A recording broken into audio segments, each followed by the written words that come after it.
Harry Kane is one of the best penalty takers in the world, with his precise placements and powerful shots making him a menace from the spot. But can he be stopped? I've looked at every single non-shootout penalty Kane has taken in his entire professional career and mapped each one of them out with the sole purpose of hating on this man.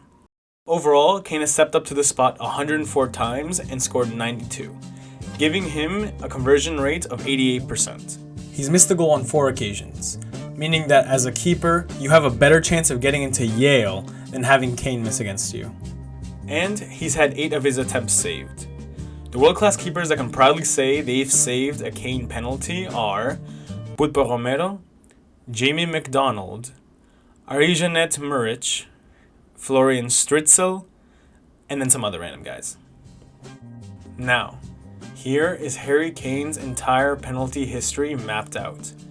Every single shot taken, from his first penalty in the Europa League against the Heart of Midlothian to his most recent one against Latvia as of October 14th, 2025. Out of these 6 areas of the goal, over 1/3 of Kane's penalty attempts have been in the bottom left section, making that his favorite spot to aim at. His least favorite spot? It's tied between the top middle and top right sections of the goal, with 8 attempts each.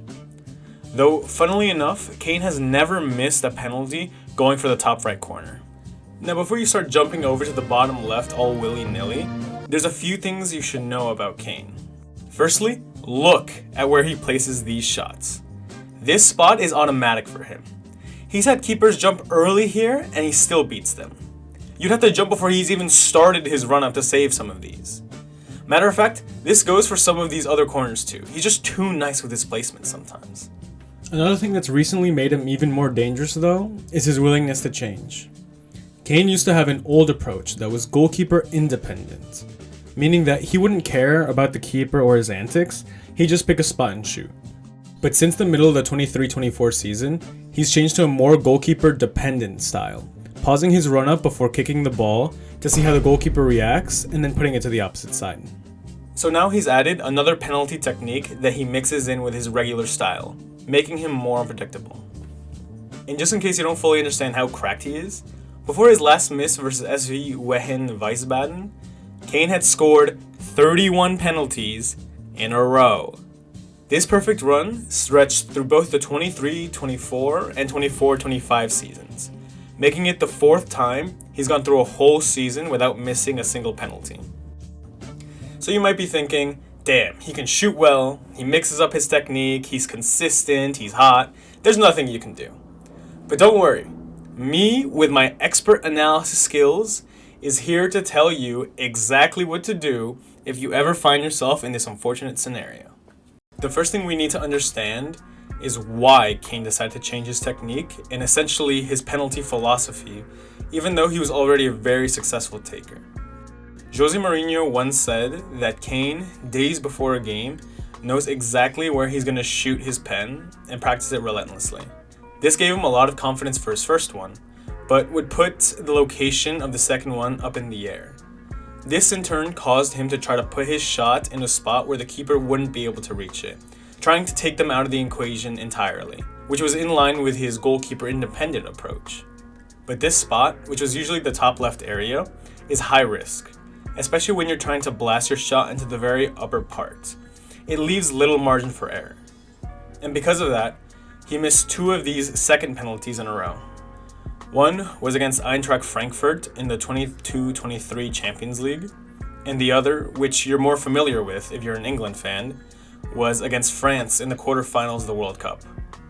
This high-risk approach for penalty taking may be the reason why Kane decided to add a goalkeeper-dependent approach to his bag.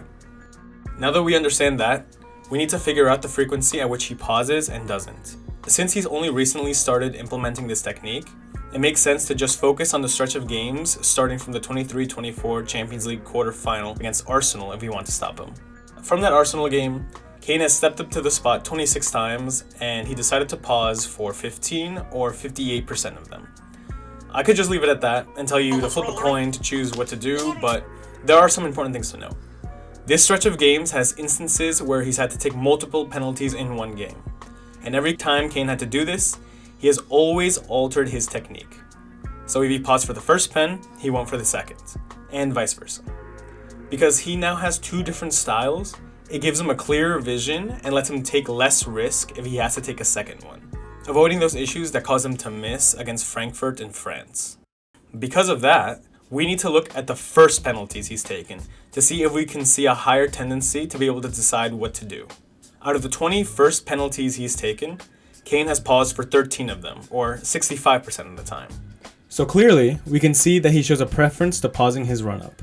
If I was a gambling man, which I unfortunately am, I'd stay still, waiting till the last second, forcing him to decide where to shoot and then reacting to it.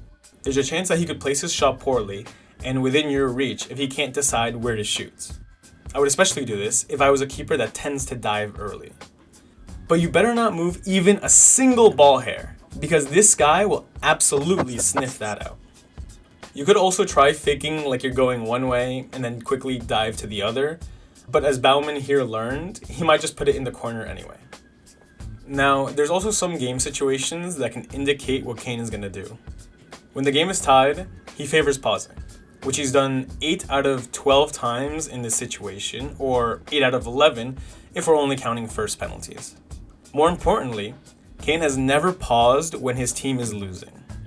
The times he's found himself in this scenario are very few, because he plays for good teams. But in both instances of this, he preferred a normal run-up approach.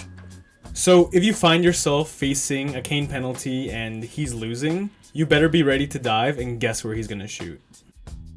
This brings us to what to actually do if you need to dive or think that he's not going to pause. We can ignore whether it's his first or second penalty in a game, since that has no bearing on where he's going to shoot. Remember, he knows what spot he's going to kick his non-pause penalties to days before that moment. So what info can we gather from those shots? Well, here are the numbers for his non-paused pens. Clearly, we can see he loves the bottom left area, shooting there an outstanding 8 of 11 times. So you could dive there and hope for the best. But there's something else you should keep in mind. At one point, Kane had shot 7 non-paused shots in a row to the bottom left, but the last of that streak ended up being saved. Where has he shot from that point on? To the bottom right and the top right. This is a guy who's incredibly detailed, and after seeing that a shot in his favorite spot was saved, he decided to switch it up for the next 2. So while he does favor shooting bottom left, keep in mind if he started to develop a predictable pattern. He might just switch his side up. Kane is a very effective shooter for a reason. He has all this info in mind. He's a meticulous planner and he leaves no stone unturned to perfect his technique. And well, now you see this info on how someone could stop him. What good is all this data if he can just bury it into the side netting? But who knows? Maybe now you understand him a little bit more, and maybe that'll give you more of a chance against him.